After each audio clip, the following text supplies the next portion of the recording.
Okay, our next speaker is Mr. Daniel Klaehn, and you have seen his name and you have seen him upstairs. He's director of Writing Center and also teaches English. So welcome, Mr. Klaehn. Hello, everybody.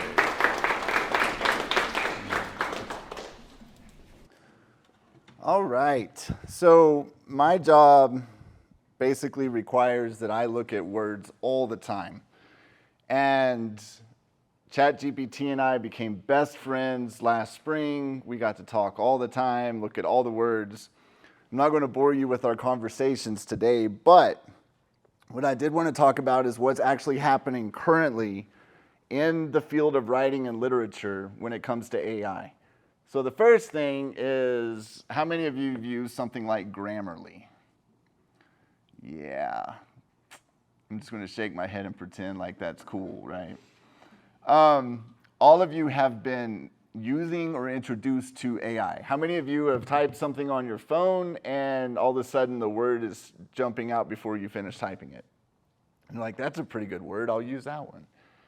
Yep, you're using AI. So we already use it all the time in what we do, right? It's that predictive text, it's coming up with new words, it's whatever. I still like to advocate for the human aspect of teaching writing because story time, we have students that will come down to the writing center and they're struggling to come up with a paragraph, they're trying to come up with an idea. We'll get them brainstorming, we'll leave them alone for a couple of minutes, we come back and they have this beautifully written paragraph. We'll say, what inspired you to write that? And they're like, it just came to me. And then we'll ask them, what does it mean? And they'll say, I don't know. And we're like, did you write it? Well, no. Okay. Do you see the problem? The disconnect, right? You can have AI give you information, but if you don't understand the information, then you're not going to be able to articulate that to somebody else. So we're already using AI for things like Grammarly and stuff.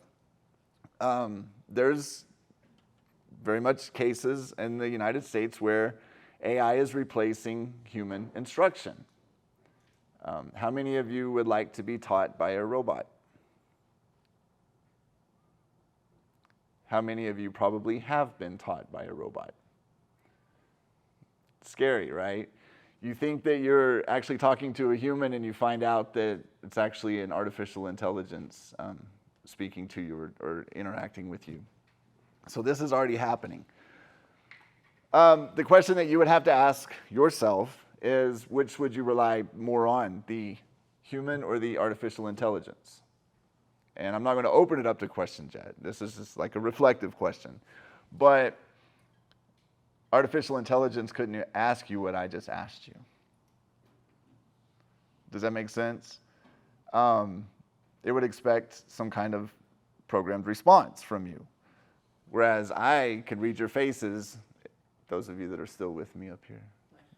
I can read your faces and I know humanly, okay, this is what's going on, this.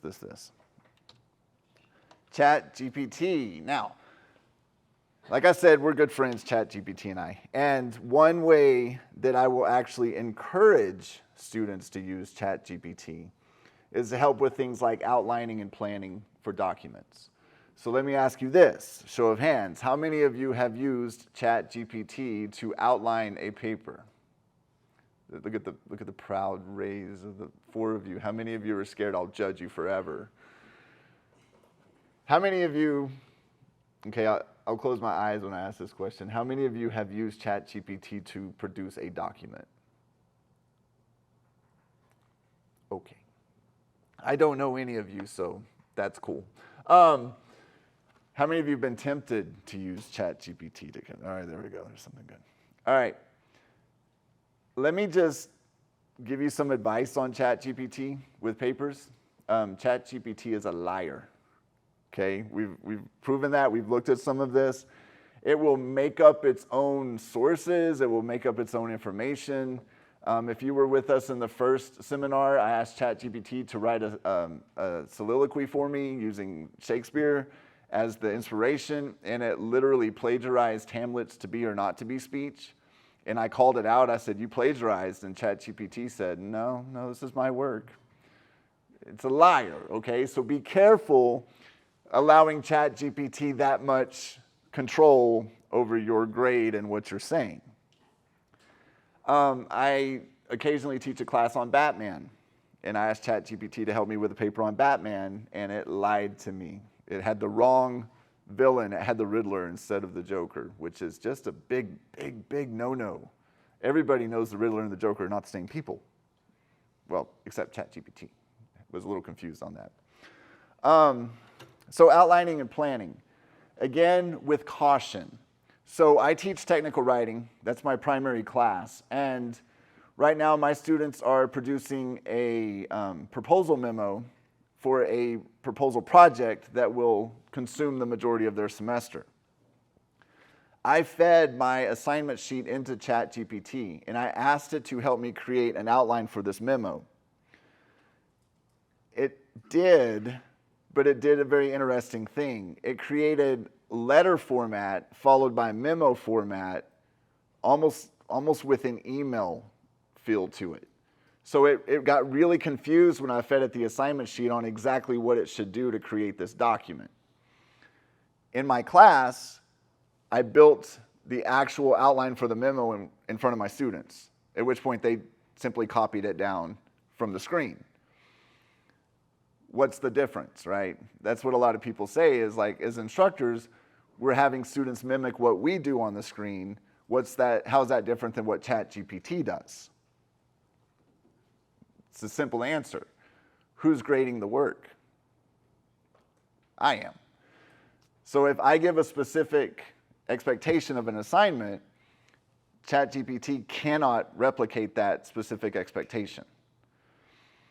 For the future, you might want to get used to seeing more unique assignments like that coming your way, because they can't be just easily replicated by artificial intelligence, right? So something to think about.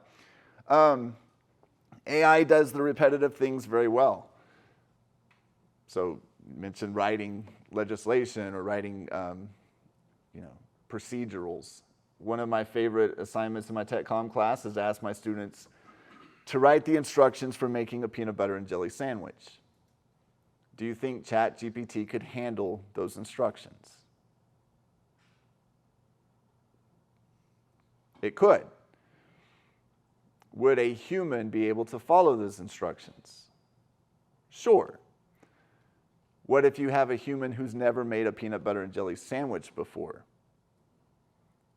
Do you see where the disconnect would come in? Because ChatGPT would probably say something like, take 2 slices of bread, get some peanut butter, get some jelly, get a knife, spread the peanut butter on one piece of bread, spread the jelly on another piece of bread. What do you think the human would ask? How do you open the peanut butter? How do you open the bread? Have you thought about that one? What kind of instructions would you give to a human who's never made a peanut butter and jelly sandwich when it comes to opening the bread? How many of you are thinking twisty tie?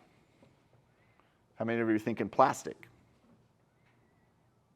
Which 2 pieces of bread, by the way? Do you see how these are human interaction questions? And a lot of times ChatGPT and AI in general will just have this baseline assumption that you know all of this information. Do you see the difference in those two?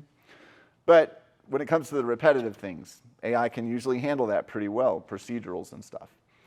And right now, AI is already replacing humans.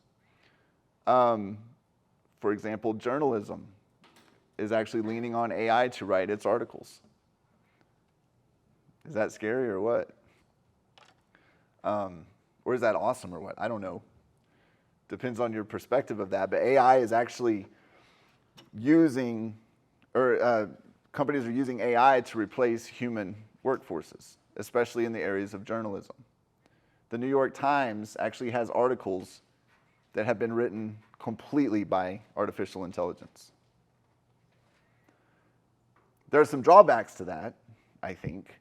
You lose the quote-unquote human element whenever you start producing an article like that, right? You kind of lose that human connection. And then, of course, who determines what stories are important? Imagine artificial intelligence picking the stories that we are going to read. It's a little complicated, right? So I went out into the interwebs and I found this really, really cool article, a very timely article, just recently published. Let's just open it up so I can show you how awesome this article is.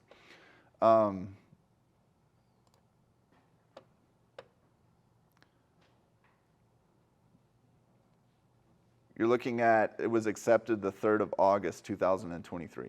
That's how recent this article is.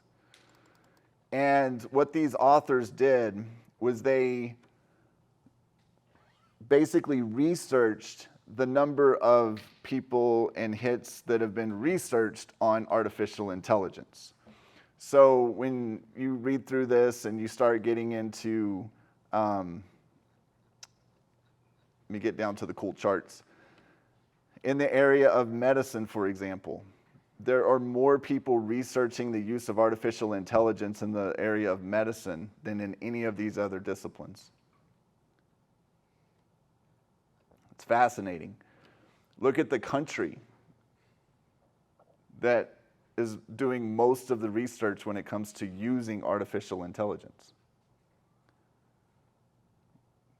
The question is why, right? Why is the United States winning this idea of using artificial intelligence? What's going on there? This is just a fascinating article. And then, as you continue, there are some other tables, but basically, just look at the content of some of these documents reviewed based on journals, titles, and citations. So look at the first one. So the one I have highlighted here. So what if ChatGPT wrote it? Multidisciplinary perspectives on opportunities, challenge, and implications of generative conversational AI for research, practice, and policy. Since June, this particular article has been cited 89 times in other works. I mean, this is a growing field where people are really diving in and trying to understand what's going on with this. 5 priorities for research, cited 234 times, dealing with artificial intelligence. Is ChatGPT a valid author? Since June, and this was approved in August, since they ran their data, 9 different citations on that.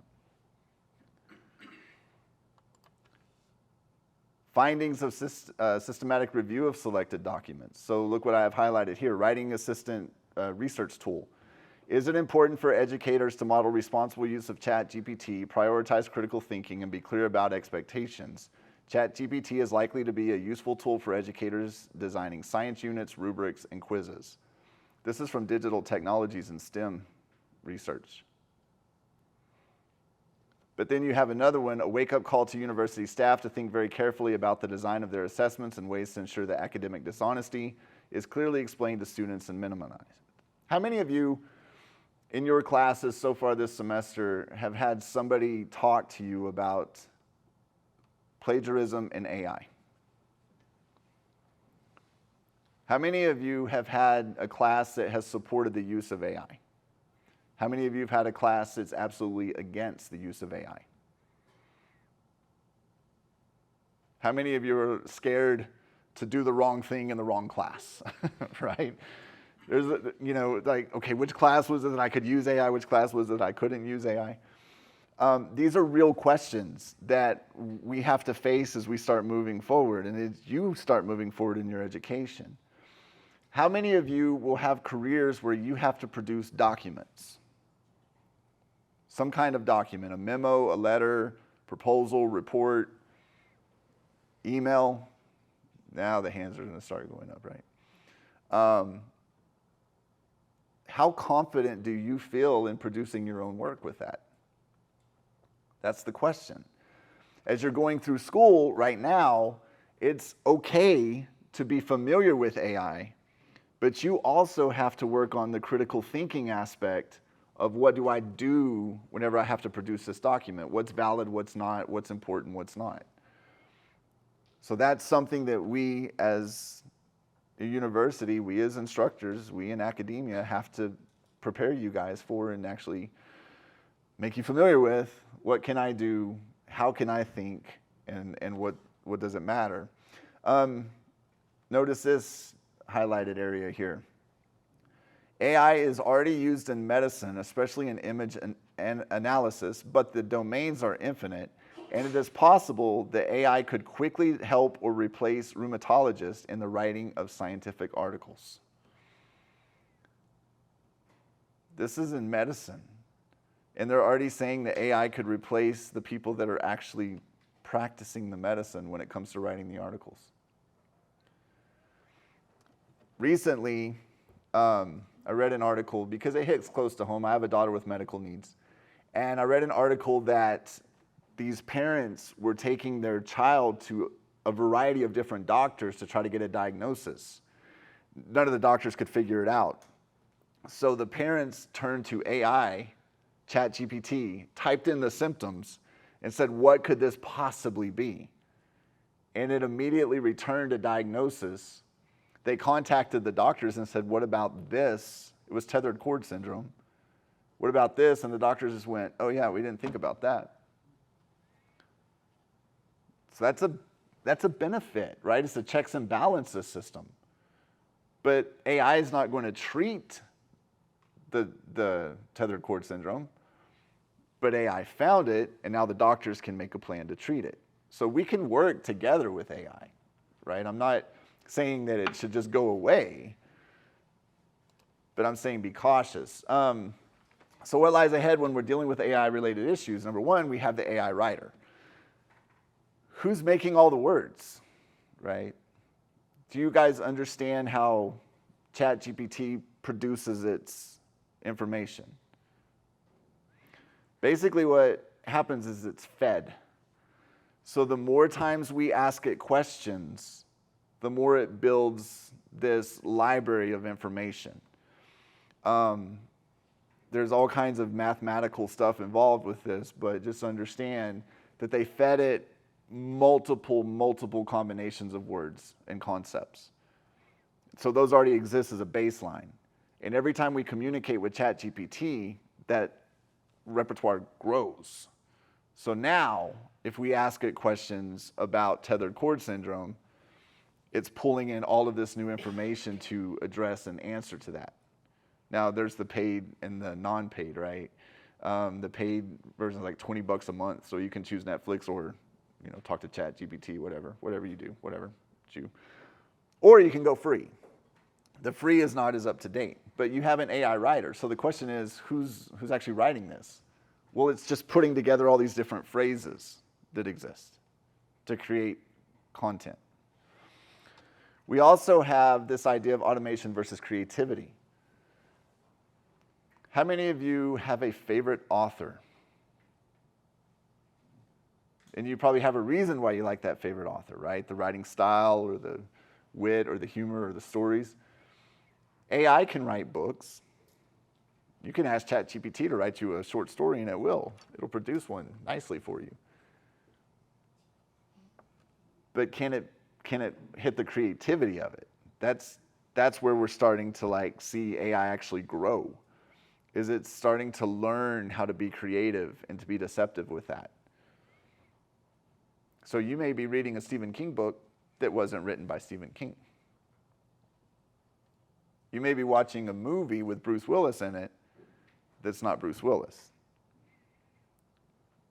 You know the Hollywood strike, the writer strike that's going on right now? It's that, automation versus creativity. The reason your TV shows aren't on right now is because the writers in Hollywood are like, we want to get paid.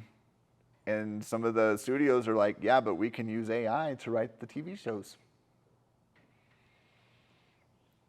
So that's down the pipe. That's coming up in the future. AI and emotion. AI doesn't have feelings. Unless it gets really creepy and starts that happened, but that's beside the point.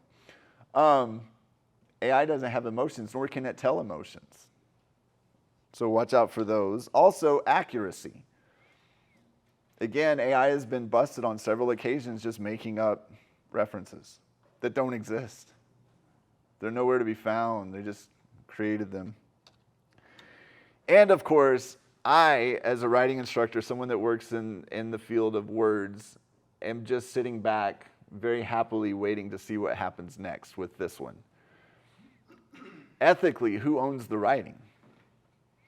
So if I ask AI to produce a document for me, a research paper for my class, and I submit that as my work, ethically, it's not my work. It doesn't belong to me. It's not something I came up with. And then, of course, legally, who owns the work? That's going to be another issue. Anybody have favorite artist, a musical artist? Yeah? That's starting to become a legal battle now, is that people are using AI to recreate artists' sounds and styles. So there's this idea of authenticity, right? So these last two bullets, I'm like one of those people at like the football game, the spectator. I can't wait to see what happens in the legal courts whenever more of this stuff starts getting produced. If I need to create an owner's manual for a product and I use AI to do it, I've saved my business money, but now the question is legally, who's responsible if AI gives bad information? The company will be responsible because they used AI to do that, but they can't recoup their costs because who do you sue? A robot? It's going to be really fun to watch. That's why I'm all excited. Like Terminator's on its way. It's so cool. A long, long time ago, when I was in school, they always told us that we shouldn't learn, or we should learn math and not use our calculators. And there's going to be a day when we don't have a calculator and we can't use it, and whatever. I don't remember what they said. I wasn't paying attention. But this thing is amazing. It has like calculators and the internet and everything built into it right there, right? But I still have to know how to use it. I still have to know which numbers to plug in, how to get the formula, how to get the correct answer. I can't just make it up. So that's my advice to you all as you start tackling AI is know how to use it. Critical thinking and how does it apply. There's the We're Excited. Again, if you want to read that article, some really, really good information on there. I would highly suggest it. And it's brand new, hot off the presses. Thank you.